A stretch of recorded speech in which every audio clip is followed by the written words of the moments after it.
आपका एक बार फिर स्वागत है। मैं हूं प्रतीक त्रिवेदी। बातचीत के सिलसिले को शुरू करने के लिए एक बार फिर से हाजिर हूं।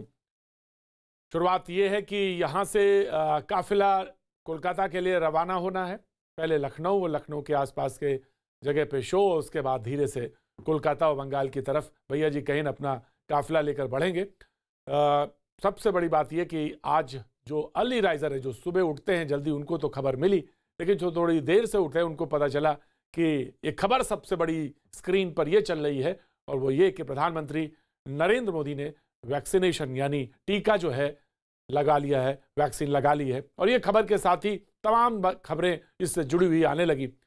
वैक्सीनेशन का ये दूसरा चरण है, और जिसमें खास बात ये रही कि देश के प्रधानमंत्री ने एम्स जाकर स्वदेशी कोवैक्सीन की पहली डोज ली। अपने ट्विटर हैंडल से उन्होंने फिर वैक्सीनेशन की फोटो शेयर करी।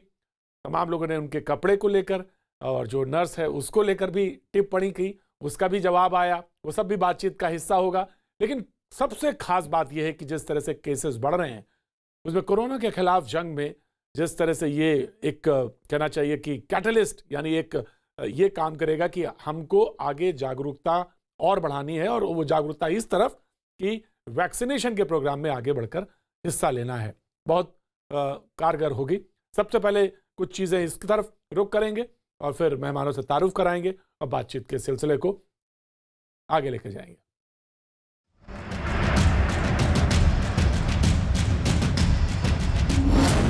महामारी के खिलाफ वैक्सीनेशन का दूसरा चरण। पीएम मोदी ने लगवाई कोरोना वैक्सीन। एम्स में दी गई कोवैक्सीन की पहली डोज। जनता से पीएम की वैक्सीन लगवाने की अपील।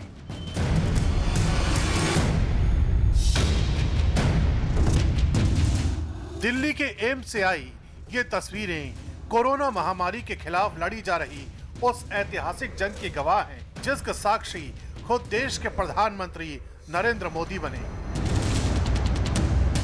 कोरोना वैक्सीनेशन के दूसरे चरण की शुरुआत एम्स से आई इन्हीं तस्वीरों के साथ हुई है, जिसमें प्रधानमंत्री नरेंद्र मोदी को वैक्सीन की पहली डोज दी गई। इस दौरान पीएम मोदी ने अपने ट्विटर हैंडल पर न सिर्फ वैक्सीनेशन की फोटो शेयर की, बल्कि लोगों से भी कोरोना के खिलाफ लड़ाई में बढ़ चढ़कर हिस्सा लेने की अपील की। मैंने एम्स में कोरोना की वैक्सीन की पहली डोज लगवाई। कोरोना से चल रही लड़ाई में हमारे डॉक्टरों और वैज्ञानिकों ने अच्छा काम किया है। मैं उन सभी से अपील करता हूं जो वैक्सीन लेने के लिए योग्य हैं, आओ हम सब साथ में भारत को कोरोना मुक्त बनाएं। कोरोना वैक्सीन के खिलाफ विरोधियों की तमाम अफवाहों पर प्रहार करते हुए पीएम मोदी ने आगे आकर वैक्सीन के दूसरे चरण का आगाज किया। इस दौरान पीएम मोदी बिना किसी तय कार्यक्रम के एम्स पहुंचे, ताकि आम लोगों को उनकी वजह से किसी दिक्कत का सामना न करना पड़े। एम्स पहुंचते ही पीएम मोदी को सुबह 6:25 पर वैक्सीन की पहली डोज दी गई। पीएम मोदी को ये डोज पुदुचेरी की नर्स निवेदा ने लगाई। वैक्सीन लगाते वक्त वहां मौजूद दूसरी नर्स केरल की थी। इस दौरान पीएम मोदी को कोवैक्सीन की पहली डोज दी गई। स्वदेशी कोवैक्सीन को भारत बायोटेक ने बनाया है। अब पीएम मोदी को इस वैक्सीन की दूसरी डोज 28 दिन बाद दी जाएगी। पीएम मोदी के वैक्सीनेशन पर एम्स के डायरेक्टर रणदीप गुलेरिया ने भी साफ कहा है कि पीएम ने वैक्सीन लगवाकर देश को बड़ा मैसेज दिया है। प्रधानमंत्री जी ने बहुत 2-3 मैसेजेस दिए हैं। एक मैसेज ये कि जैसे उनकी बारी आए वो बिल्कुल उन्होंने हेजिटेट नहीं किया, एकदम सबसे पहले आगे आए और देश को एक बहुत बड़ा संदेश दिया कि सब लोग जैसे जैसे उनकी बारी आती है आगे आके टीका लगाएं। उन्होंने भारत की बनी हुई वैक्सीन, जो भारत में ही बनी है, कोवैक्सीन जो भारत बायोटेक की है, उसको चुना और वो ही वैक्सीन लगाई। वो एक और बड़ा देश के लिए संदेश है कि मेड इन इंडिया, जो truly made in India vaccine है, वो उन्होंने चुनी। और जो लोगों में कोई भी शंका थी कि ये वैक्सीन सेफ है या ये इफेक्टिव है, वो अब नहीं होनी चाहिए। प्रधानमंत्री जी ने भी ये वैक्सीन जो है आगे आके लगाई। कोरोना के खिलाफ वैक्सीनेशन का जो दूसरा चरण शुरू हुआ है, उसमें कुछ बेहद अहम बातों को भी समझना जरूरी है। दिल्ली में कुल 192 अस्पतालों में वैक्सीनेशन का बंदोबस्त किया गया है, जिनमें 136 निजी अस्पताल हैं, जबकि 56 सरकारी अस्पताल हैं। प्राइवेट हॉस्पिटल के लिए वैक्सीन की कीमत 250 रुपए प्रति डोज रखी गई है, जबकि सरकारी अस्पतालों में वैक्सीन मुफ्त में लगाई जाएगी। यानी 2 डोज की कीमत प्राइवेट अस्पताल में 500 रुपए होगी, तो सरकारी अस्पताल में इसके लिए कोई कीमत नहीं चुकानी होगी। अब टीका लगवाने वाले की मर्जी पर यह निर्भर करता है कि वो प्राइवेट अस्पताल में जाकर टीका लगवाए या फिर सरकारी अस्पताल में। वैक्सीनेट करने के लिए मुझे बुलाया गया था और इधर आने के बाद पता चला कि सर आ रहे हैं। सर से मिलकर अच्छा लगा, सर ने अच्छी बात की है। सर को भारत बायोटेक की कोवैक्सीन दिया गया है फर्स्ट डोज, अभी 28 डेज में सेकेंड डोज पेंडिंग है। पूछताछ की है सर हम कहाँ से बिलोंग करते वगैरह, बात हुए सर से, और वैक्सीन देने के बाद सर ने बोला लगा भी दिए, पता भी नहीं चला करके। दरअसल इस चरण में जिन लोगों को टीका लगाया जाना है उनमें एक खास उम्र के तबके को शामिल किया गया है। दिल्ली में 60 साल से ज्यादा उम्र के लोगों को वैक्सीन दी जा रही है। दिल्ली में 45 प्लस ऐसे लोगों को वैक्सीन दी जा रही है जो किसी पुरानी गंभीर बीमारी से पीड़ित हैं। इस दौरान बिहार विधानसभा में वैक्सीनेशन किया जाएगा। बिहार में सभी विधायकों और विधानसभा के कर्मचारियों और अधिकारियों का वैक्सीनेशन किया जाएगा। बिहार विधान परिषद के सभी सदस्यों को टीका लगाया जाएगा। ऐसी घटना नहीं है कि प्रधानमंत्री जी भी पारी के प्रोटोकॉल का पालन कर रहे हों। यही सवाल है कि उन्होंने एम्स में जाके भारतीय नर्सों के बीच में भारतीय इंफ्रास्ट्रक्चर का उपयोग करके उसके बाद उन्होंने नियम। देखिए, लोगों और समाज के सेहत सलामती का एक तरफ संदेश है, दूसरी तरफ जो मेड इन इंडिया वैक्सीन है उस पर जो लोग सियासी वैक्सीन चढ़ा रहे थे उनको भी जो है ये बहुत बड़ा सबक है, बहुत बड़ा संदेश है। एक अंतिम सवाल, आपका क्या शेड्यूल बना है अब इसे टीकाकरण? हमने अपना रजिस्ट्रेशन करा लिया है और हम भी वैक्सीनेशन कराएंगे। दरअसल इस दूसरे चरण में पहले चरण की ही तरह रजिस्ट्रेशन कराना जरूरी है। उसी के बाद कोई शख्स टीका लगवा सकता है। वैक्सीनेशन की प्रक्रिया को इस तरह से समझिए। कोविन 2.0 पोर्टल पर रजिस्ट्रेशन करवाना होगा। रजिस्ट्रेशन के बाद आपके पास एसएमएस आएगा। एसएमएस में वैक्सीनेशन सेंटर की जानकारी होगी। तय समय पर सेंटर पहुंचना जरूरी है। सेंटर पर भी रजिस्ट्रेशन की सुविधा होगी। पहचान पत्र जरूर साथ रखें। नियमित दवाएं जरूर लें। वैक्सीन हेजिटेंसी भी लोगों में दूर हो, सारे देश के लोगों को कॉन्फिडेंस भी आए वैक्सीन के प्रति, और स्वयं उसके लिए अगर कोई मान लो कोई कहता है कि ये खतरनाक है या ये वैक्सीन जो है इसमें कमी है, तो प्रधानमंत्री जी ने खुद उसको लेकर सारे देश को एक बड़ा पवित्र संदेश दिया है। पीएम मोदी ने जिस उत्साह के साथ दूसरे चरण में वैक्सीन लगवाई है उसके भी कई मायने हैं। एक तो वैक्सीनेशन में तेजी आएगी तो लोगों का वैक्सीन के प्रति भरोसा भी बढ़ेगा। पीएम मोदी के वैक्सीनेशन से अफवाहों पर भी लगाम कसेगी। साथ ही आत्मनिर्भर भारत का सपना भी साकार होगा। और सबसे बड़ी बात ये कि इस वैक्सीनेशन की वजह से विदेशों में भारत की साख में भी इजाफा होगा। प्रधानमंत्री ने जब टीका लगा तो कोई खुशनुमा माहौल भी बनाया, जिसे सेंस ऑफ ह्यूमर कहते हैं। उन्होंने नेताओं पर कुछ टिप्पणी की, उसके बाद कुछ जब हंसी मजाक हुआ उसके बीच में लगाया और पूछा, कहा कि ये लग भी गया, पता भी नहीं चला। बहरहाल जैसे ही ये टीका लगा उसके बाद जो राजनीति का टीका लगा वो भी कम नहीं था, वो भी बड़ा कारगर था और तमाम जगह उस पर बातचीत शुरू हो गई। और उसी के मद्देनज़र आज जो मेहमान हमारे साथ मौजूद हैं उनसे मैं आपका तारुफ कराऊंगा और बातचीत का सिलसिला तो यहीं से शुरू होगा, लेकिन बंगाल तक चला जाए तो कोई बहुत बड़ी बात नहीं, क्योंकि जो हमारे शो की एक खासियत ये है कि बात यहाँ से शुरू हुई है और कहाँ जाके रुके थे तो बात करने वाले ही बताएंगे। सुरेंद्र राजपूत जी मुस्कुरा रहे हैं। कल मुलाकात होगी लखनऊ में आपसे। सुरेंद्र राजपूत जी कांग्रेस का पक्ष रखने के लिए हमारे साथ मौजूद हैं। जी जी जी, बहुत बहुत शुक्रिया। संजू वर्मा जी हमारे साथ मौजूद हैं, बीजेपी का पक्ष रखने के लिए मौजूद है। बहुत बहुत शुक्रिया संजू जी। कैसी हैं आप? कैसी हैं? अच्छी हूँ, आप कैसे हैं? मैं अच्छा हूँ, खैरियत से हूँ। अच्छी हूँ प्रतीक जी। और आपने रजिस्ट्रेशन करा लिया वैक्सीनेशन के लिए या अभी नहीं कराना है या थोड़ा सा अभी वेट करना है? अभी वेट करना है थोड़ा। अच्छा, वेट करना है, ठीक है। और हमारे साथ ए.के. वाजपेयी जी लोक जनशक्ति पार्टी से मौजूद हैं। आपने करवाया वाजपेयी साहब कि अभी वेट कर रहे हैं? हाँ, हमारी कैटेगरी का नंबर आ गया है तो अब कल करवाएंगे हम जाके। वैसे तो लगते तो युवा हैं आप, जरूरत अब आ गया है। मुझे तो उम्मीद ही नहीं था कि आप ये कहेंगे। नंबर कैटेगरी में आ गया है हमारा। आ गया, वाह, बहुत बहुत बधाई, बहुत बहुत बधाई। राजकुमार भाटी जी समाजवादी पार्टी का पक्ष रखने के लिए हमारे साथ मौजूद हैं, बहुत बहुत शुक्रिया राजकुमार जी। और ममता काले हमारे साथ राजनीतिक विश्लेषक मौजूद हैं और कुछ देर बाद आमिर हैदर जैदी साहब सीपीआई का पक्ष रखने के लिए मौजूद रहेंगे। बहुत बहुत शुक्रिया।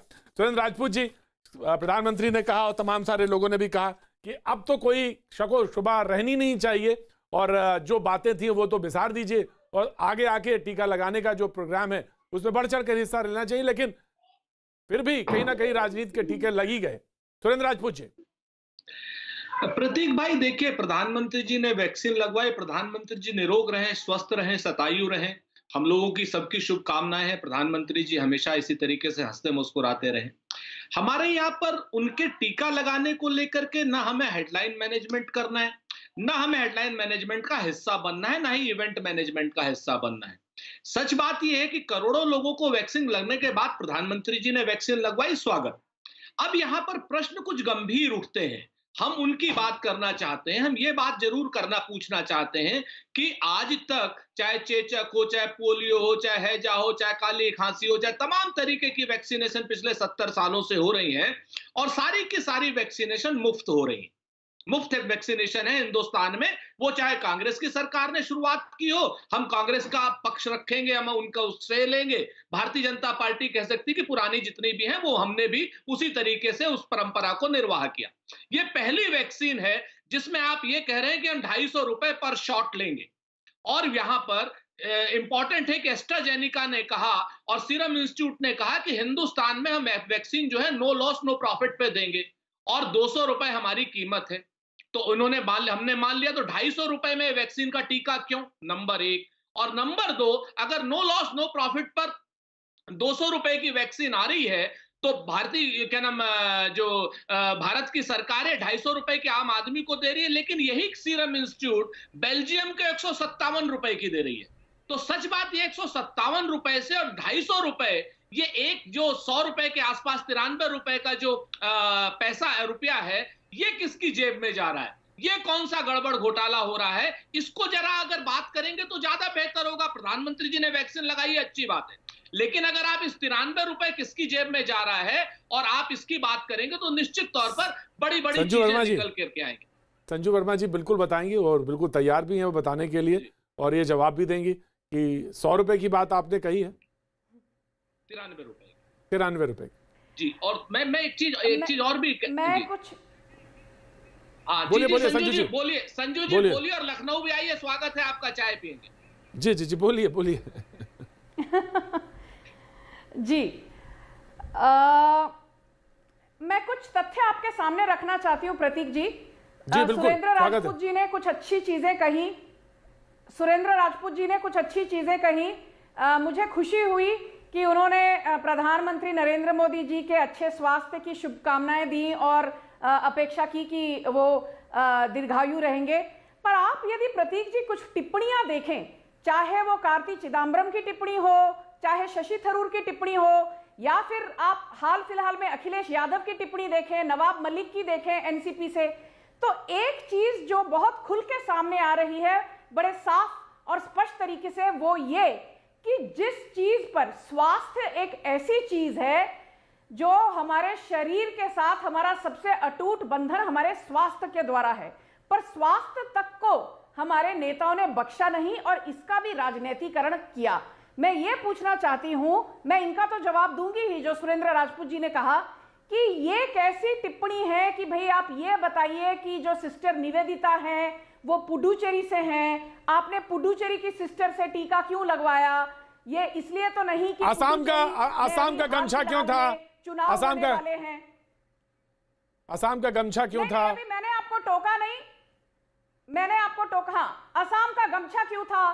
तो मैं ये कहना चाहती हूं कि कोई इस बात पर बिल्कुल भी फोकस नहीं कर रहा कि पूरे विश्व में अमेरिका के बाद भारत एक ऐसा देश है जहां पर सिर्फ 34 दिनों में 34 डेज में 1 करोड़ से ज्यादा लोगों का टीकाकरण हुआ।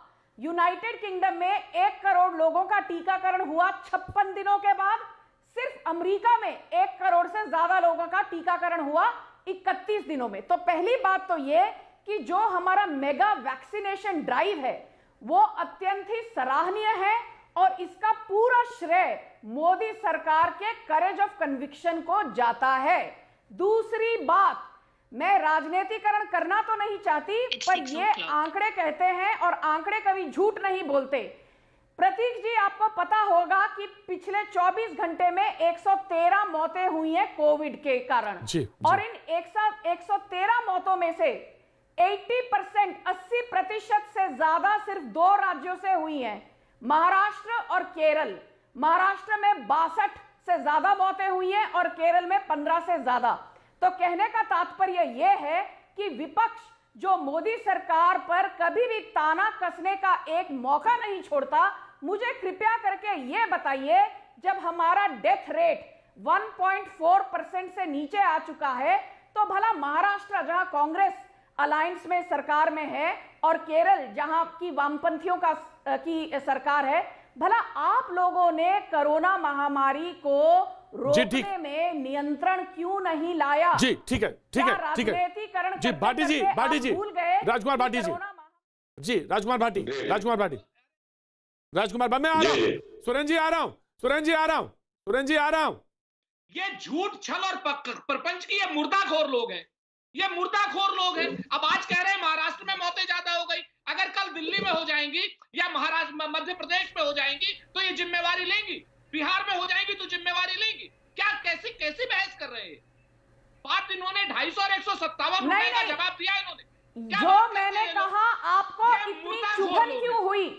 पूरे देश में 157 लाख मौतें हुई हैं, जिसमें से 52,000 से ज्यादा मौतें सिर्फ महाराष्ट्र में हुई हैं। ऐसे लोग हैं 52,000 से ज्यादा मौतें सिर्फ महाराष्ट्र में हुई हैं। बंगाल की पूरे भारत में से 40% खुशी मनाते हैं। बहुत चिंता की बात है, बहुत चिंता की बात है सुरेंद्र जी, बहुत चिंता की बात है। जरूरी है, मुझे बताइए, संजू वर्मा जी, महाराष्ट्र में संजू वर्मा जी, आप यहाँ पर आकर जिम्मेवारी नहीं उठाना चाहते। संजू वर्मा जी, कांग्रेस के प्रवक्ता संजू वर्मा जी, दोनों को रोकना चाह रहा हूँ, दोनों को बहुत शांत करना चाह रहा हूँ, विनम्रता के साथ कहना चाहता हूँ, बिल्कुल नहीं। ये जो महाराष्ट्र के आंकड़े और केरल के आंकड़े बड़ी चिंता का विषय बने हुए, और ये बहुत ज्यादा देर नहीं लगेगी जब पूरे एक बार फिर से वेव हर तरफ दिखाई देगी। लेकिन संजू वर्मा जी की ये बात बिल्कुल सही है, सुरेंद्र राजपूत जी, जिस तरह से विपक्ष ने कहा, ये होता, ये कहते हैं ना, जैसे आपने शुरुआत करी, बहुत अच्छी बात है, प्रधानमंत्री ने कहा ये ड्राइव शुरू करी, लगवाया, तो एक बहुत जल्दी से लोगों की तरफ ये ध्यान जाएगा और लोग आगे आएंगे। 1 मार्च से, जैसा कि आज से खोला हुआ है, लोग रजिस्ट्रेशन कराएंगे। तो ये बात होती ना कि इस तरह से कि हर चीज का फायदा उठाने के लिए प्रचार करते हैं। प्रधानमंत्री नहीं लगवा रहे थे तो आप सवाल उठा रहे थे, आज लगवा लिया तो सवाल। हमने सवाल नहीं, हमने तो स्वागत किया। और मैं प्रतीक भाई, क्या महाराष्ट्र के लोग भारतीय नहीं है? केरल के लोग भारतीय नहीं है? बिल्कुल है। संजू वर्मा जी खुश हैं? क्या भारत के लोगों की मौत हो रही है? संजू वर्मा खुश हैं? ये लोग खुश हैं क्योंकि मुर्दाखोर लोग हैं। ये लोग मुर्दों पर राजनीति करना चाहते हैं। आज कल ये जिम्मेवारी लेंगे। अगर मध्य प्रदेश में ज्यादा मौतें हो गई, मध्य प्रदेश में ज्यादा मौतें हो गई, कर्नाटक में ज्यादा मौतें हो गई, तो ये लोग जवाब देंगे। क्या बहुत दुखा देंगे? मैं रोक रहा क्यों नहीं उठाए? आपके राहुल गांधी वायनाड से एमपी है। अरे भाई, हमारे राहुल गांधी वायनाड से एमपी है, तो क्या महाराष्ट्र में एक भी भारतीय जनता पार्टी का एमपी नहीं है? आपको शर्म आनी चाहिए। संजू वर्मा, महाराष्ट्र में एक भी भारतीय जनता पार्टी का एमपी नहीं है। थोड़ा पढ़ लिख करके आया कीजिए, थोड़ा सा पढ़ लिख के आया कीजिए। ये जिस तरीके की भाषा का इस्तेमाल भारतीयों के खिलाफ आप करती हैं, जिस तरीके की देशद्रोही कार्रवाई आप लोग करते हैं, आपको शर्म नहीं आती? महाराष्ट्र में क्या भारतीय जनता पार्टी के एमपी नहीं है? महाराष्ट्र में क्या भारतीय जनता पार्टी के एमपी नहीं है? Audio down. कितनी सहजता से ये बात कही जा सकती थी और बड़ी सहजता के साथ ये बात सुनी जा सकती थी और समझाई जा सकती थी। मैंने कोशिश यही की थी कि एक मैसेज जाना चाहिए और यही बात थी। भाटी साहब, कोशिश तो हमने यही की थी कि एक मैसेज जाए कम से कम, और कोरोना जैसे लड़ाई से, महामारी से कम निपटने के लिए अब तो हमारे पास साधन मौजूद है। तो उस पर अब एक अवेयरनेस भी है, और अब तो आगे आके बढ़ के आगे को लोगों को करवाना चाहिए। बल्कि मैं खुद सोच रहा था कि मुझे बंगाल के टूर पे जाना, बिहार से लौटा तो उसके बाद कोरोना हुआ, अब मुझे बंगाल जाना है तो मैं सोचता हूँ कि लगवा के जाना चाहिए, लेकिन अगर मैं उस दायरे में आ जाऊँ, रजिस्ट्रेशन के बाद नंबर आ जाए, तो मैं ये सोच रहा हूँ। तो ये एक मैसेज है, लेकिन आप कोई इस पे लड़ने झगड़ने लगे तो मुझे अच्छा नहीं लगा इस बात। जी भाटी जी। नहीं, आपने जो शब्द कहे प्रतीक जी, मैं खुद उन्हें कहना चाहता था, मुझसे पहले आपने कह दिए कि इतने गंभीर विषय पर तो गंभीरता के साथ चर्चा होनी चाहिए थी और ऐसी बातें कहनी चाहिए क्योंकि पूरे देश के करोड़ों लोग आपका चैनल देख रहे हैं, तो उन करोड़ों लोगों तक क्या मैसेज हमें देना है, हमें ये भी तो सोचना चाहिए चैनल पर बैठ के। और ये सबसे पहली जिम्मेदारी संजू वर्मा जी की बनती है, क्योंकि वो सरकारी पक्ष की प्रवक्ता हैं, सत्तारूढ़ पार्टी की प्रवक्ता हैं। जब वो खुद ही गंभीर नहीं है, वो खुद ही डिरेल कर रही है डिबेट को।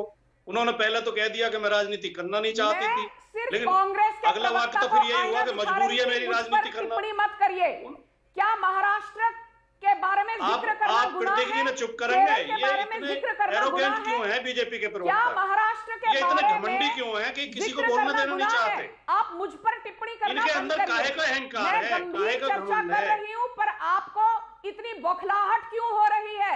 मैं तो बोलना ही शुरू किया, मैं तो मुझे कहाँ बौखलाहट क्यों हो रही है? आपको 52,000 लोग महाराष्ट्र में मर गए, उसका दुख नहीं हुआ?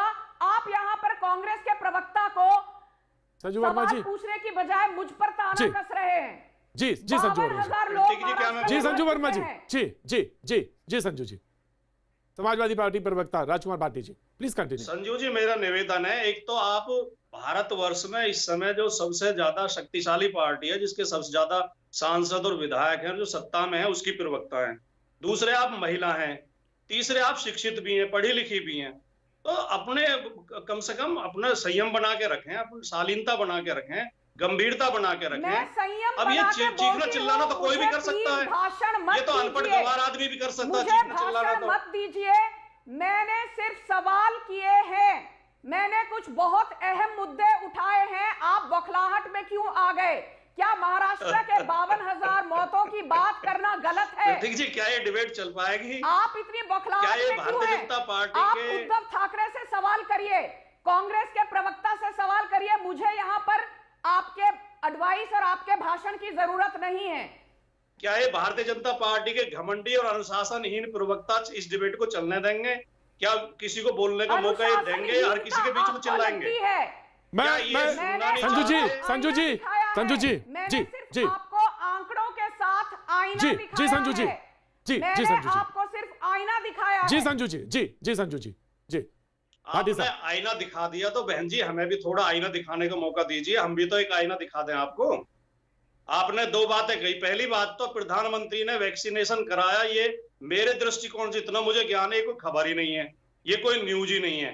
प्रतीक त्रिवेदी जी को मैं बहुत शानदार पत्रकार मानता हूँ, बहुत गंभीर एंकर हैं, बड़े लोकप्रिय हैं, उनकी योग्यता पर, उनके विवेक पर मैं कभी कोई प्रश्न चिन्ह नहीं उठाना चाहता।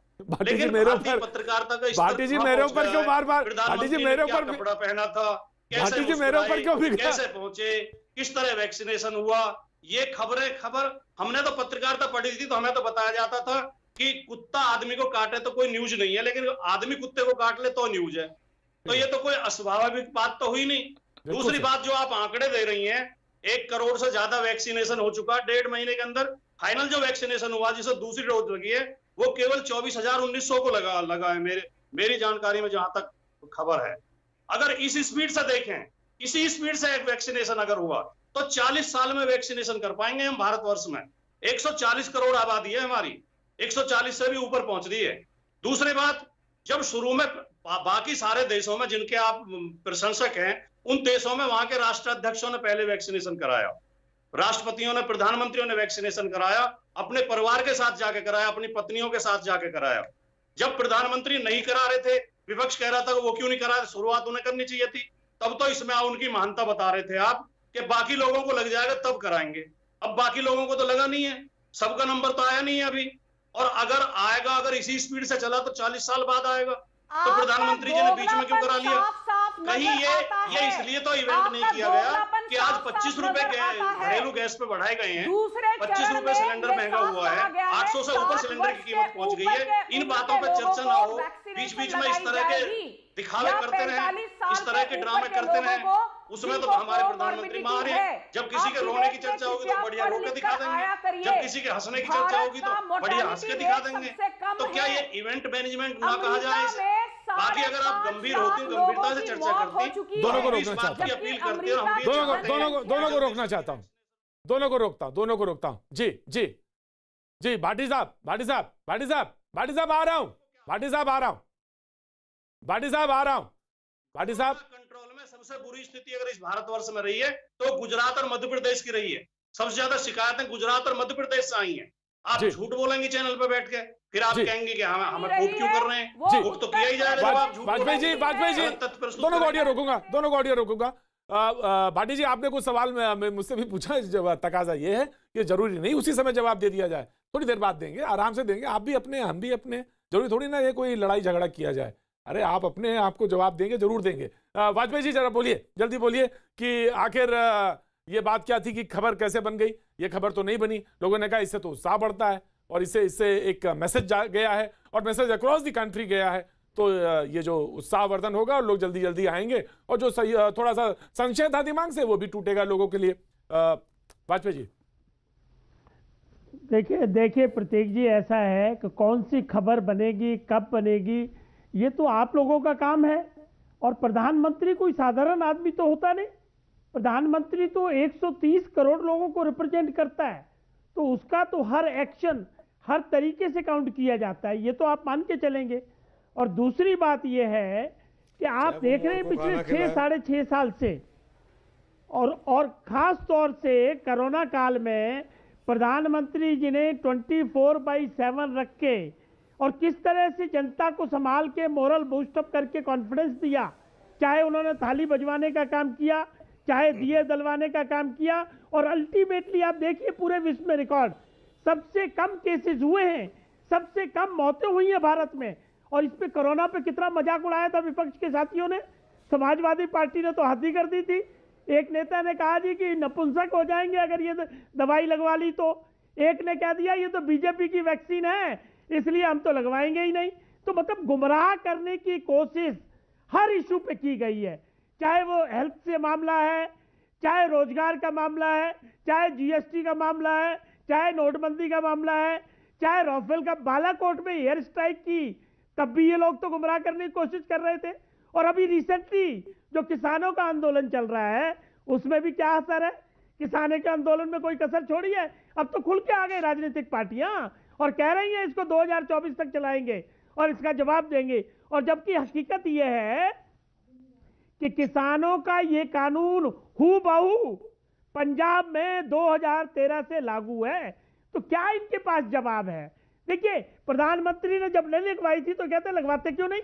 प्रधानमंत्री बहुत ही पाक साफ नियत से और तरीके से चलने वाले इंसान हैं। उन्होंने कहा जब मेरी बारी आएगी, जब प्रोटोकॉल बनेगा तो मैं लगवाऊंगा। और प्रधानमंत्री ने क्यों, विपक्ष के शरद पवार ने भी लगवाई है और ने मुख्यमंत्री भी लगवा रहे हैं, तो इसको इस तरीके से क्यों देखा जाएगा? और देखिए नजर कहां गई, नजर गई कि गमछा कौन सा है, नर्स कौन से नाम है। अरे भाई अगर वो नर्स फॉर्चुनेटली अगर वो पांडिचेरी की महिला है तो वो अगर उसने अपना नाम बता दिया तो उसमें क्या हो गया? ये तो हम लोग भी करते हैं कि डॉक्टर के पास गए तो पहले पूछा नाम क्या है। आमिर हैदर जैदी साहब को भी ले लेते हैं। चीज में इनको आमिर हैदर जैदी साहब आएगी। आमिर हैदर जैदी साहब जवाब दीजिए। बैठे हुए सुरेंद्र राजपूत जी, इन्होंने तो करप्शन का एलिगेशन लगा दिया। भाई इनका माइंडसेट यही है, जब ये सत्ता में थे तो हर चीज में करप्शन किया करते थे। जी बताइए, मैं लेफ्ट से ले लेता हूं, लेफ्ट से ले लेता हूं, लेफ्ट से ले लेता हूं, लेफ्ट से ले लेता हूं। व्यू हमने 157 रुपए और 250 रुपए की बात रखी है तो निश्चित तौर पर आपको उस बात का जवाब देना चाहिए। और अगर हम करप्शन का आरोप लगा रहे हैं तो आपकी जिम्मेवारी है, आप जवाब दो। बिल्कुल बिल्कुल करिए, विपक्ष की राजनीति करिए, खूब मैं आऊंगा, जवाब पे भी आऊंगा, जवाब पे आऊंगा। बिल्कुल मैं पहले ओपन रिमार्क ले लेता हूं। Aamir Haider Zaidi sahab very quick remark. Aamir Haider Zaidi sahab quick remark, opening remark. Aamir Haider Zaidi sahab debate पर। जी देखिए देखिए, राजकुमार भाई जो हैं वो हमारे मुद्दे उठा रहे हैं, लेकिन उन्हें पता होना चाहिए जब प्रधानमंत्री मोर मुद्दे तो वाजपेयी जी ने उठा दिए, न्यूज बन वाजपेयी जी ने मुद्दे सारे गिनाए।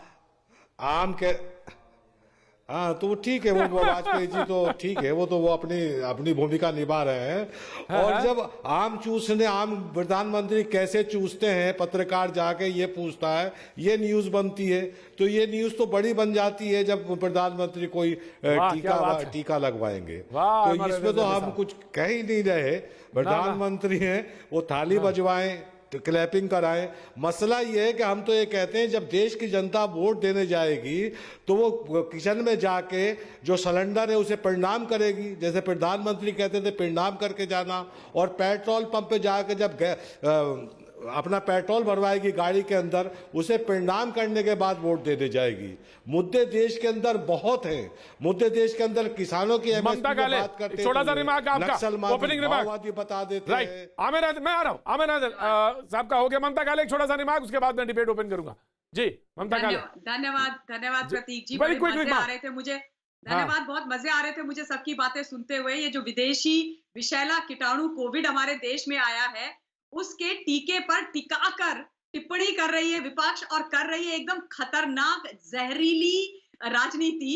तो ये बात जो बोल रहे थे भाई साहब कि ये तो कोई विषय ही नहीं होना चाहिए था कि देश के प्रधानमंत्री जी को टीका लगा, इस पर वाद विवाद क्यों हो रहा है। बिल्कुल सही कह रहे हैं आप। ये बात आप विपक्ष को बोलिए ना, जो सुबह से पगला गया है और एक के बाद एक भयंकर से भयंकर टिप्पणी दे रहे हैं। बड़े से लेके छोटा नेता बिलबिला गया। जैसे टीकाकरण तो मोदी जी का हुआ, लेकिन दिमाग की नसें इनकी तन गई हैं।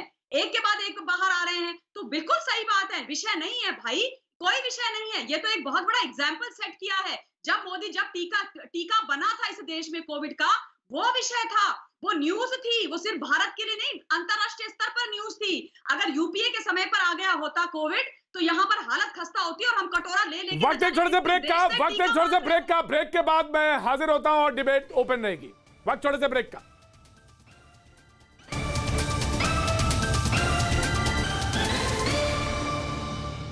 भैया जी, कहीं मैं आपका एक बार फिर स्वागत है। बातचीत के सिलसिले को एक बार फिर से शुरू करेंगे। डिबेट अब ओपन है और संजू जी ने हाथ उठाया है जब मैं ब्रेक पे जा रहा था उससे पहले। बिल्कुल मैं आपके पास आऊंगा संजू जी, लेकिन भाटी जी ने एक सवाल किया था, हालांकि जवाब का उसका कुछ हिस्सा तो ममता काले ने दे दिया, लेकिन फिर भी सवाल यह है कि अगर खबर नहीं थी तो अधीर रंजन चौधरी साहब कहते हैं केरल और पुदुचेरी की नर्स और असम का गमछा, फिर मल्लिकार्जुन खड़गे साहब कहते हैं हर चीज़ का फायदा उठाने के लिए प्रचार। आप अगर इस पे रिएक्शन ही ना करें, अगर आपको लगता है ये खबर इतनी बड़ी नहीं है, इस पे कोई अहमियत नहीं दी जानी चाहिए, अगर आप खुद इस पे अहमियत इतनी देंगे, तो मीडिया का तो काम यह है कि आपकी आवाज को भी उठाएगा और अगर कहीं सत्ता पक्ष से कोई चीज है तो उसको भी उठा देगा। जी मैं भाटी जी कुछ कहना चाहते हैं, फिर उसके बाद मैं आता हूं आपके पास। मैं सिर्फ इतना कहना चाहता हूँ प्रतीक जी, के सवाल इसलिए उठते हैं कि माननीय प्रधानमंत्री जी ने 3 साल पहले एक ट्वीट किया था कि संस्कृत विश्व की सबसे प्राचीन भाषा है, और इसमें शायद कोई संदेह नहीं है, सभी लोग मानते हैं, दुनिया में कोई गुंजाइश नहीं। अब क्योंकि तमिलनाडु में चुनाव है तो आज प्रधानमंत्री कह रहे हैं कि तमिल विश्व की सबसे प्राचीन भाषा है। अब प्रधानमंत्री जी जब इस तरह गुमराह करते हैं तो ये क्यों ना सोचा जाएगा कि पुडुचेरी को इसलिए लाया गया कि वहाँ चुनाव है। तमिल तो ये नहीं कहा उन्होंने, तमिल सबसे पुरानी भाषा, उन्होंने कहा कि भाषाओं में से एक है, उसका जो विकास क्रम है उसके ऊपर बात कर रहे थे। मैंने उनका ट्वीट विकास क्रम में प्राचीनतम भाषा। जी संजू वर्मा। प्रतीक जी, मैं कबीर जी के कुछ दो दोहे बोलना चाहती हूँ। सही बात लगे बेमानी, सही बात लगे बेमानी, झूठ की है जनता दीवानी। सही बात लगे बेमानी, झूठ की है जनता दीवानी। सही बात इनको हजम कहाँ है, सही बात इनको हजम कहाँ है, झूठ की फैलाई बूटी। सही कबीरदास जी ने, संजू जी झूठ की है फैलाई बूटी। संजू जी संजू जी ऑडियो एक मिनट रोकूंगा। संजू जी आप संजू जी आप भी झूठी हो जाएंगी। ना संजू जी, ये भाषा ही नहीं है कबीर की, ये भाषा ही नहीं है कबीर की। जिन्होंने पढ़ा है कबीर को वो जानते हैं ये भाषा कबीर की नहीं। कबीर को मत कहिए, वो व्हाट्सएप ग्रुप से आ जाते हैं, उनको मत कोट करिए, कहिए ये बात हम कहना चाहते हैं। तो इसमें दुआ हम भी सुनाते हैं। नो ऑडियो सारी क्लॉज मैं संजू वर्मा को दे रहा हूं, उन्होंने साखी लिखी है, साखियां हैं उनकी, और वो दोहा का फॉर्म है, मानता हूं, लेकिन ये कबीर का नहीं, क्योंकि वो भाषा नहीं है कबीर की। जिन्होंने कबीर को पढ़ा है वो जानते हैं ना। Sir Sanju Verma ji will continue, Sanju Verma ji will continue ji. Okay Prateek ji, मैं वापस कहना चाहती हूं, सही बात इनको हजम कहां है, झूठ की इन्होंने फैलाई बूटी, और ये पूरी तरह से लागू होती है ये बात, समाजवादी पार्टी हो या कांग्रेस हो। एक तो ये झूठ बोलते हैं, दूसरा ये झूठ डंके की चोट पर बोलते हैं, तीसरा ये दोगले भी हैं। मैं पूछना चाहती हूं राजकुमार बाटी से, आपने आकर यहां पर मुझ पर पर्सनल टिप्पणी की, आपके पार्टी की खुद की नेत्री अपर्णा यादव ने कहा है समाजवादी पार्टी में औरतों की खिल्ली उड़ाई जाती है, उनका आदर सम्मान नहीं होता। तो अगली बार भाजपा को प्रवचन देने से पहले खुद देखिए आपकी पार्टी में औरतों का क्या हाल है। अभी आते हैं असली मुद्दे पर। असली मुद्दे पर प्रतीक जी, मैं हमेशा कहती हूं आंकड़े कभी झूठ नहीं बोलते। पहली बात, हमारा रिकवरी रेट है 97.3%, जो कि विश्व का सबसे हाईएस्ट रिकवरी रेट है। तो कोरोना महामारी को नियंत्रण में लाने के लिए जितना काम मोदी सरकार ने किया है, शायद ही विश्व में किसी ने इस तरह का सक्षम काम किया है। दूसरी बात, हमारा टेस्ट पॉजिटिविटी रेट सिर्फ 1.3% है, जबकि कहते हैं अभी भी कैलिफोर्निया और फ्लोरिडा जैसे शहरों में टेस्ट पॉजिटिविटी रेट अमेरिका में 7% से ज्यादा है, इसीलिए महामारी नियंत्रण में नहीं आ रही। तीसरी और सबसे अहम बात और सबसे अहम आंकड़ा होता है जिसको बोला जाता है एक्टिव केस लोड। हमारा एक्टिव केस लोड करंटली सिर्फ 1.26% है और एक्टिव केसेस सिर्फ 1.3 लाख, 1.5 लाख से कम। तो ये कहना कि मोदी सरकार ने कोरोना महामारी को नियंत्रण में लाने के लिए कुछ नहीं कहा, कुछ नहीं किया, ये विपक्ष की बौखलाहट चलाते रहिए प्रवचन। अच्छा नहीं, आंकड़े देखिए संजू वर्मा ने जो गलत बोला वो मैंने टोक दिया। जो संजू वर्मा जी ने जी, देखिए एक संजू वर्मा बताइए जी, संजू जी ऑडियो डाउन, संजू वर्मा जी ऑडियो डाउन, संजू वर्मा जी ऑडियो डाउन। देखिए संजू वर्मा जी ने जो गलत बोला वो मैंने टोक दिया, ठीक है। जो उन्होंने आंकड़े दिए वो आंकड़े ठीक हैं, उन्होंने आंकड़े अपने रखे, आंकड़ों के हिसाब से वो बात कर रही है। लेकिन हाँ, एक शब्द पे जरूर मुझे भी एतराज है, वो बार बार 2 बार यूज किया, दोगला। ये शब्द अच्छा नहीं है, ये शब्द अच्छा नहीं। ऑडियो सुरेंद्र राजपूत जी, दोगला शब्द इस्तेमाल नहीं होना चाहिए जी। तीन बातें महत्वपूर्ण हैं। हमने एक प्रश्न उठाया, अगर हमने कोई तथ्यात्मक गलती की हो तो वो बात भारतीय जनता पार्टी को या श्री वाजपेयी जी को या ममता काले जी जो भाजपा के अघोषित प्रवक्ता हैं, इन तीनों को बताना चाहिए कि बेल्जियम को ये लोग 157 रुपए में वैक्सीन दे रहे हैं, तो भारत को ये वैक्सीन 250 रुपए में क्यों? ये 93 रुपए किसकी जेब में जा रहे हैं? एक मिनट यार, ये प्रतीक भाई, अगर आप इनकी ऑडियो डाउन नहीं करेंगे, आप इनके प्रवचन चालू रख लीजिए। फिर हमें अगर कुछ कहना होता है, हम तेज बोलते हैं, तो आप हमें, चूंकि हम कांग्रेस के हैं, भाजपा के नहीं हैं, सत्ता नहीं है हमारे पास, तो आप हमारी आवाज तो बिल्कुल खत्म कर देते हैं। और इन लोगों की आवाजों को आप जो है लगातार, आपकी मजबूरियां हैं, आपकी मजबूरियां। संजू वर्मा जी संजू वर्मा जी, मैं आपको क्लैरिफिकेशन दूंगा। आप बार बार बोलती हूँ, गाली मुझे पड़ती हैं काम कहाँ के लिए, आप बोल देती है बीच में। Sanju Verma ji now please listen me. Sanju Verma ji please now listen. Sanju Verma ji, I will give you chance to clarify. आप बीच में बोलती हैं, क्या होता है, प्रवक्ता इरिटेट होता है और गाली मुझे देता है, वो कहता है आपकी मजबूरी। अरे मेरी काहे की मजबूरी भाई, मेरी कोई मजबूरी नहीं है, हम काम ढंग से करते हैं, ईमानदारी से काम करते हैं। अरे दिल पे हाथ रख के कह दीजिए। अरे दिल पे हाथ रख के, मैं दिल पे हाथ ही नहीं रखता, मैं दिमाग पे हाथ रखता हूँ और दिमाग से बात करता हूँ। मैंने कभी डिविएशन नहीं किया। सहमत। और Surendra Rajput ji, and you know me very well, and Surendra Rajput ji, you know me very well। कोई हो, अगर किसी ने गलत बोला तो मेरे लिए वो गलत है। मैंने कहा दोगला शब्द गलत होता है, उसको इस्तेमाल नहीं होना चाहिए। अब थोड़ा सा मैं आपसे तथ्यात्मक बातें कर लेता हूँ। मैंने कहा ना, इन तीनों प्रवक्ता, 2 घोषित और एक अघोषित, ये गलत बात है। नहीं, पार्टी आपके पास भी है, तीनों पार्टी आपके पास भी, विपक्ष है, बैलेंस करेगा।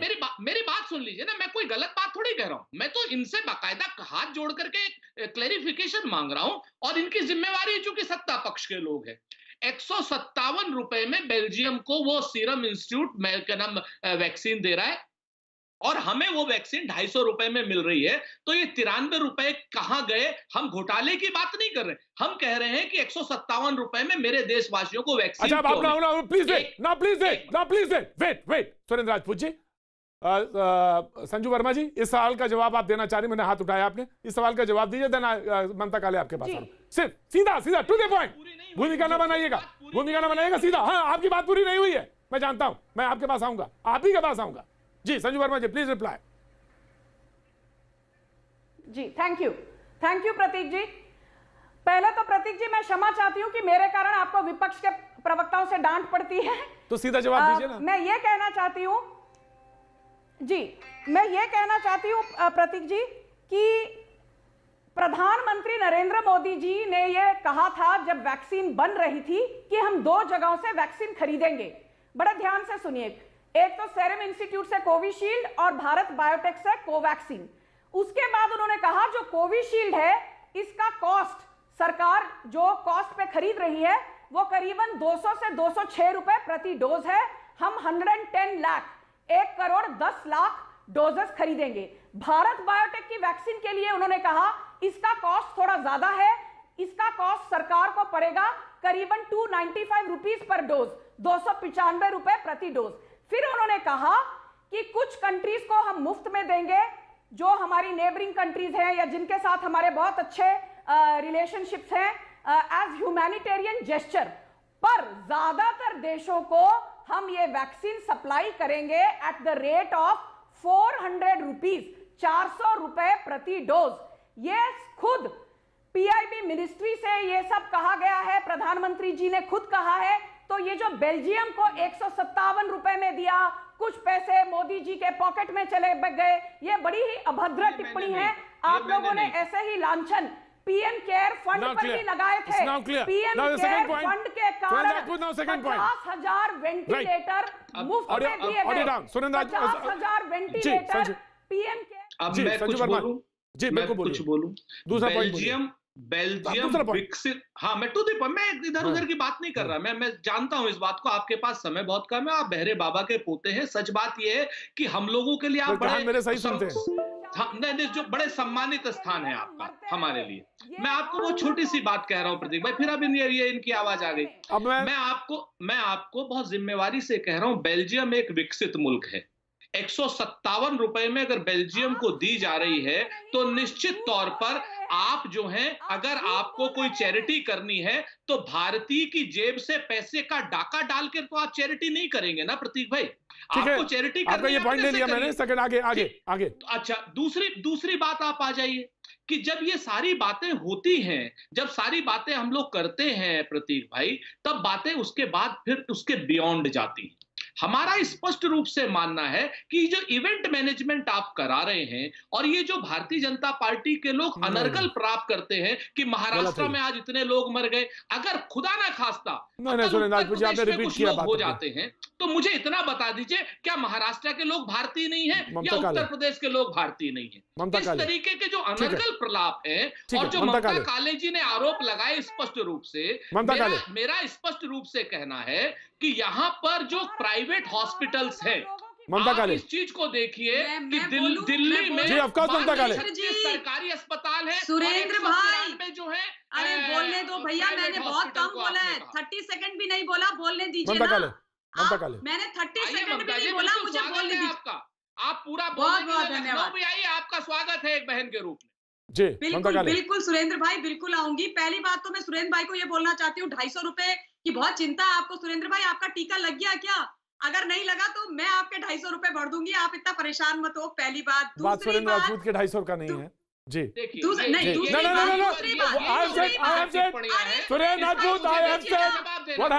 मैंने कह दिया, पहले कह दिया। सुरेंद्र भाई सुन लीजिए, मैंने बिल्कुल नहीं बीच में बोला, मैंने कुछ नहीं बीच में बोला। आप सब लोग मेरी बात सुनेंगे। देखिए, जहां तक अभी तक तमाम तरीके की बात हो रही थी, एक ये हो रहा था कि भाजपा की मैं अघोषित प्रवक्ता हूं। देखिए, मैं कहाँ की हूँ, क्या नहीं है सुरेंद्र भाई, उसके बारे में डिस्कशन होगा। लेकिन हिंदुस्तान की सरकार के बारे में बोलने के लिए, इस देश के आदरणीय प्रधानमंत्री के बारे में बोलने के लिए और उनका पक्ष रखने के लिए किसी हिंदुस्तान के जिम्मेदार और जागरूक नागरिक को किसी पार्टी का राष्ट्रीय प्रवक्ता होने की आवश्यकता नहीं है। मैं बोलती थी, बोलती बहुत अच्छी बात, बोलती रहूं। बहुत अच्छी बात है, बहुत अच्छी बात से लगी रही है ममता जी, बहुत अच्छी आपको जिम्मेवारी वाली पोस्ट मिलेगी इस पे। स्टॉन्च सपोर्टर हम भी आपकी सिफारिश करेंगे कि आपको जिम्मेवारी वाली पोस्ट मिले। अरे भाई सुरेंद्र भाई, आपको करने की जरूरत नहीं, आप मेरा बैकग्राउंड चलिए नहीं करेंगे, नहीं करेंगे, आप चिंता मत कीजिए, आप वैसे ही जिम्मेवारी ले लीजिए। मैं लखनऊ आऊंगी, नहीं तो आप यहाँ आएगा, चाय पे चर्चा करेंगे, फिर मैं आपको बताऊंगी। लेट्स ये अरे कल ही आ जाइए ना प्रतीक जी के साथ, कल के प्रोग्राम में रखते हैं। दूसरी बात, आप सुरेंद्र भाई दूसरी बात सुन लीजिए। अब आप कह रहे हैं कि इवेंट मैनेजमेंट, आज देश के प्रधानमंत्री जी को टीका लगा, आपने बोल दिया कि वो एक इवेंट था जिसका मैनेजमेंट हुआ। जब टीका प्रधानमंत्री जी ने बनाया तब आपने तारीफ नहीं करी, तब आप लोगों ने बोला कि उन्होंने टीका क्यों नहीं लगाया। आज अरे बाप रे बाप, राम राम राम राम, ये टीका प्रधानमंत्री जी ने बनाया कि वैज्ञानिकों ने बनाया? सुनिए ना, प्रधानमंत्री जी तो हवा में रडार उड़ाते हैं बादलों में। गांधी समुद्र में छलांग लगा करके तैरने ये टीका प्रधानमंत्री जी ने बनाया। प्रतीक भाई, ये इतने झूठ आपके चैनल पर चलेंगे। उसके बाद उनके सिक्स पैक दिखाए जाते हैं, उसको इवेंट मैनेजमेंट कहते हैं। ये प्रधानमंत्री जी ने टीका बना दिया, ये एक नई जानकारी ममता जी ने दी। अब इसी को कहते हैं ऑडियो डाउन। सुरेंद्र राजपूत जी, आज आपको क्या हुआ? टीका तो वैज्ञानिक बनाते हैं। जब रॉकेट जब जाता है अंतरिक्ष में उपग्रह लेकर, तो कोई भी सरकार रही हो, चाहे इंदिरा जी रही हो, चाहे मनमोहन जी रहे हो, तो रॉकेट और उपग्रह उन्होंने थोड़े ना बनाया था। तालियां तो हमने भी बजाई थी ना, और श्रेय तो दिया था ना हमने। हम श्रेय नहीं देते हैं क्या? उनकी सदारत में ये प्रोग्राम हो रहा था। जैसे ये तमाम सारे लोग बैठे हैं, ये किसी को श्रेय देने की बात होती है ना। आज आपने क्या हुआ? आपको वक्त एक छोटे से ब्रेक के बाद में फिर आता हूं।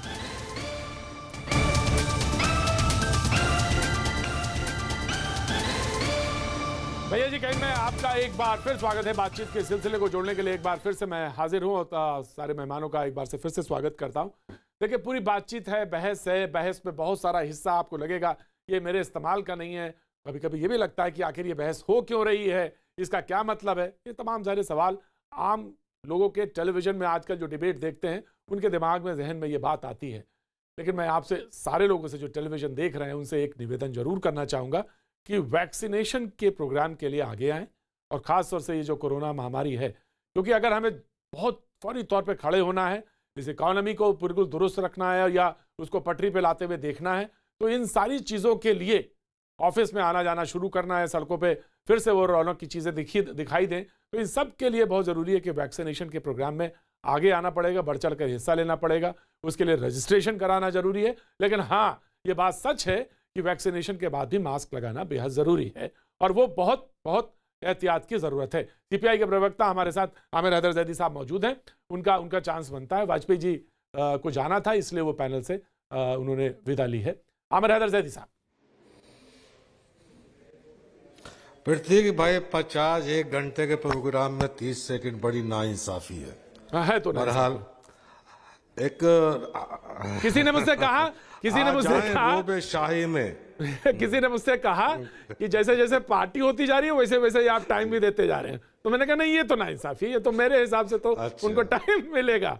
तो ये बात तो किसी ने कहा मुझसे कि जैसी पार्टी है उस हिसाब से आप टाइम देते हैं क्या? मैं कहा नहीं, बिल्कुल टाइम पूरा मिलेगा। बोलिए आमिर हैदर जैदी साहब।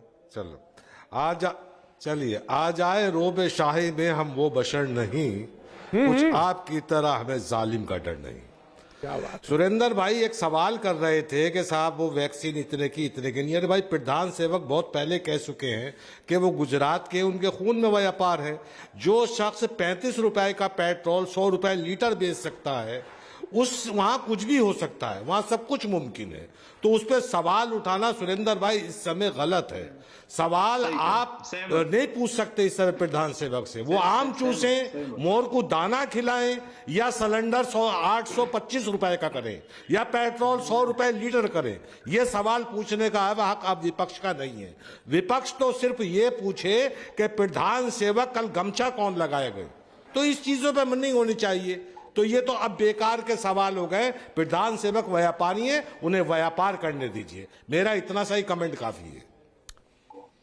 व्यापारी नहीं है, देश मुल्क के प्रधानमंत्री हैं। और जो बात उन्होंने कही है कि मैं उस बात को सीधे सीधे टिप्पणी के लिए संजू वर्मा जी के पास भेज देता हूं। जी संजू जी। प्रतीक जी, जो मैं अभी बहुत जल्दी अपनी बात खत्म करूंगी। एक तो आपने कहा 35 रुपए के पेट्रोल को आप बेच रहे हैं 90-100 रुपए जो भी, तो मैं आपको बता दूं कि 35 रुपए कॉस्ट नहीं है, बेसिक कॉस्ट 32 रुपए है। स्टेट के टैक्सेस 100 रुपए में 42 रुपए सिर्फ स्टेट के टैक्सेस हैं। सेंट्रल गवर्नमेंट के टैक्सेस सिर्फ 21.5 रुपए हैं। इसीलिए प्लीज मोदी सरकार पर टिप्पणी करने के पहले थोड़े आंकड़ों की समझ रखिए।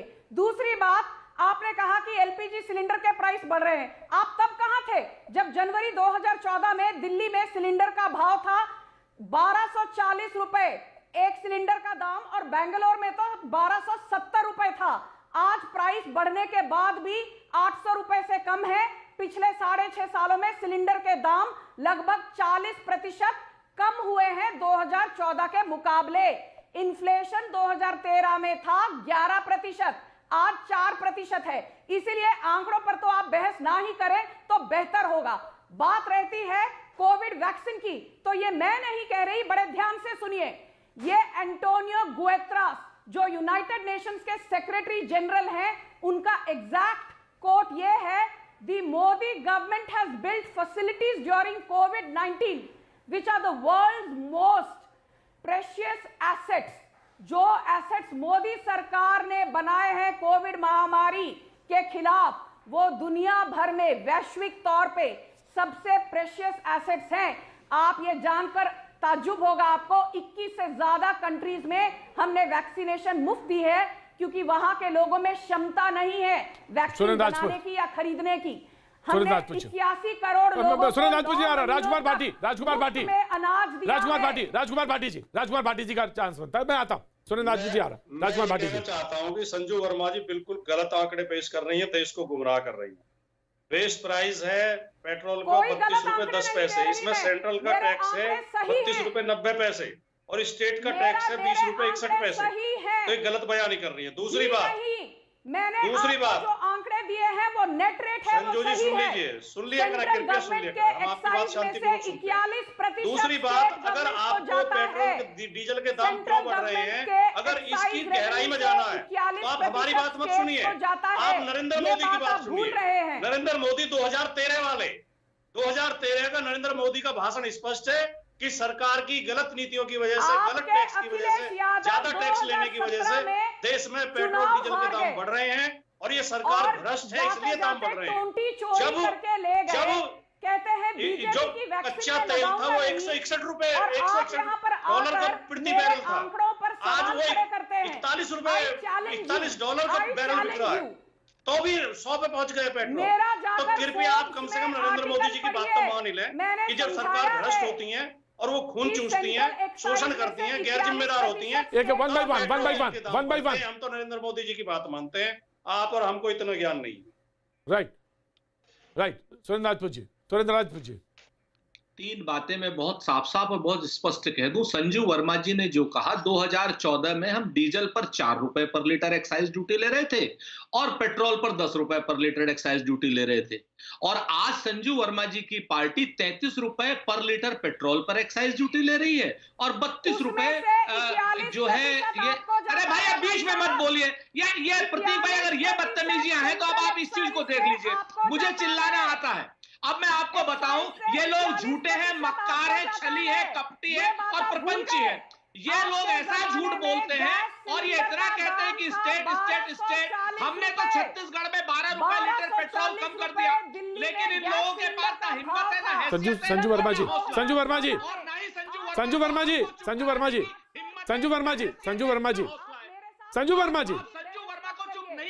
वर्मा जी ऑडियो डाउन। संजू वर्मा जी ऑडियो डाउन मैं दे दूंगा आपको। आपका चैनल संजू वर्मा को चुप नहीं करा सकता, क्योंकि वो सत्ता पक्ष में है। इनको बीमारी हो गई है बीच में बोलने की। ये इनका अधिकार, उनका अहंकार हो गया है। ये सबको ये समझते हैं कि ये चैनल इनके पिताजी का है, नरेंद्र मोदी जी का है। आराम से इससे पहले कैसे बोल देंगे ये लोग? क्योंकि दूसरे की आवाज को दबा देना ये संजू वर्मा जी जैसे नाअहल प्रवक्ताओं का एक शौक भी हो गया है, अधिकार भी हो गया है। और आप जैसे लोगों की मजबूरियां हो गई हैं कि वो चुप हो जाते हैं। उनकी आवाज आप लोग नहीं बंद करते हैं। अगर तथ्यात्मक बात भी आती है तो उसका विषयांतर करके हम जैसे लोगों को गुस्सा करके आप लोग इधर उधर की बातें सुनना चाहते हैं। आप लोग अपनी विश्वसनीयता खत्म करना चाहते हैं। अरे महाराज जैसे लोगों को लगातार मुझे क्षमा करें, मुझे क्षमा करें। आप संजू वर्मा जी चुप रहा करिए, काम कहां एंकर को डांट पड़ती है और जो फिर इसके बाद होना कांग्रेस के प्रवक्ता हमको सुनाते हैं। चैनल की विश्वसनीयता खत्म होती है। अरे अब आप चैनल पे ना जाए सुरेंद्र राजपूत जी, ना सुरेंद्र राजपूत जी, ना सुरेंद्र राजपूत जी, ऑडियो डाउन। सुरेंद्र राजपूत जी, आप मुझे कह रहे थे, मुझे कहते रहिए। अब आप तो फिर चैनल पे और पूरी चैनल की विश्वसनीयता पे सवाल उठाने लगते हैं। आप मुझे कह लीजिए, ये हो सकता है कि मैं एंकर के रूप में फेल होता हुआ दिखाई पड़ रहा हूं, लेकिन चैनल थोड़ी ना फेल होता हुआ। प्लेटफॉर्म है बड़ा, वो प्लेटफॉर्म है उसका, उस प्लेटफॉर्म में बड़े बड़े लोग आके प्रोग्राम करते हैं। तो आप मुझे कह लीजिए, कोई बात नहीं। आप बोलिए सुरेंद्र राजपूत जी, बोलिए आराम से बोलिए। अब सुनिए बात, जब 4 रुपए लीटर डीजल की एक्साइज थी और आज 33 रुपए है, तो सच बात यह है कि इसकी लूट, जो पेट्रोल के जो टैक्स की लूट है, उसका 21.5 लाख करोड़ रुपया गया कहां, संजू वर्मा जी को बताना होगा।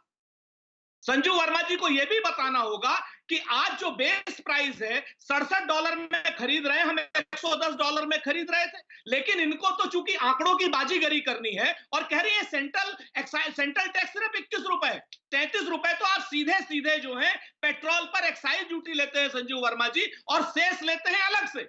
100 रुपए का पेट्रोल आप बेच रहे हैं, शर्म नहीं आती है आपको? 819 रुपए का आप सिलेंडर बेच रहे हैं, जिस सिलेंडर की 50%। और इस वक्त जो बड़ी खबर आ रही है वो आप अपने स्क्रीन पर लगातार देख रहे हैं। जी हाँ, अमित शाह जी ने भी वैक्सीन लगा रही है, लेकिन कांग्रेस के प्रवक्ता बोल रहे हैं, उनकी बात सुनी जाएगी। बहुत इंपॉर्टेंट बात पर, बड़े अहम विषय पर इस वक्त वो बोल रहे थे, डीजल और पेट्रोल के बारे में। अमित शाह जी ने वैक्सीन लगवा ली है, ये खबर इस वक्त की सबसे बड़ी खबर। लेकिन हाँ, जो खबर एक है जिस पर कांग्रेस के प्रवक्ता अपनी बात कहना चाह रहे थे, उनकी बात को कहने दिया जाए। जी सुरेंद्र राजपूत जी। बहुत शुक्रिया प्रतीक भाई, अगर थोड़ा सा गुस्से में कुछ कह गया हूं आपको या चैनल को, उसके लिए मुझे खेद। नहीं, ये तो खबर आ गई बीच में। लेकिन मैं आपको बता दूं कि आज डीजल, पेट्रोल और जो गैस सिलेंडर है, उसको लेकर के भारतीय जनता पार्टी ने एक लूट का नया मॉडल डेवलप किया है, और ये लूट का मॉडल है टैक्स से आप आम जनता के खून से पेट्रोल निकाल लीजिए। अब खाड़ी देशों से पेट्रोल आने की जरूरत नहीं है, हमारे और आपके खून से पेट्रोल ये लोग निकाल रहे हैं। ठीक है, बातों पे रहेंगे, हम बात पे रहेंगे। हम उसको इतना ज्यादा कोई भाषण पे नहीं तब्दील करेंगे। हम आपकी बात ले रहे हैं, हम आपकी बात को आगे रखते हैं, आगे इसको बढ़ाते हैं। ममता काले। धन्यवाद सुरेंद्र भाई, ठंडा पानी पी लीजिए आप। और मैं आपको सुरेंद्र भाई के लिए 2 लाइनें कि ये कहाँ चले गए आप इतना गुस्सा होते सुरेंद्र भाई।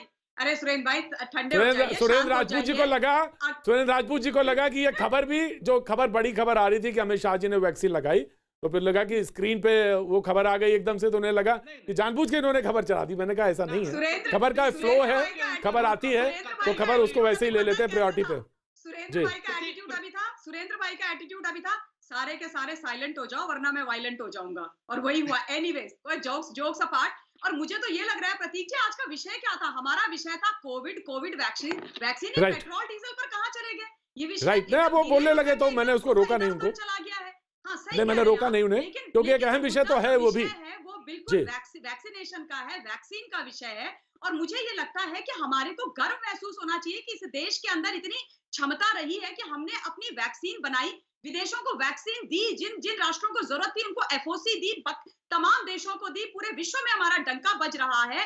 इस बात पर हमको सेलिब्रेट करना चाहिए। अरे वो जमाने निकल गए सुरेंद्र भाई, जब हम मतलब लड़ाई को युद्ध विराम एक तरफा करा के एलओसी दे दिया हमने, पाकिस्तान को गिफ्ट दे दिया, चीन को अपनी जमीन गिफ्ट दे दी। अब आपको ममता जी विषयांतर नहीं हो रहा है, क्योंकि आपको बोलना है और आपको सत्ता की चरण वंदना करनी है। आपका स्वागत। आप इस चीज को और देखिए कितनी विडंबना की बात है कि जब एक वैक्सीन देश के प्रधानमंत्री लगा रहे और उन्होंने वेट किया जब उनकी एज का टर्न वाला समय आया, तब उन्होंने आज वैक्सीन ली।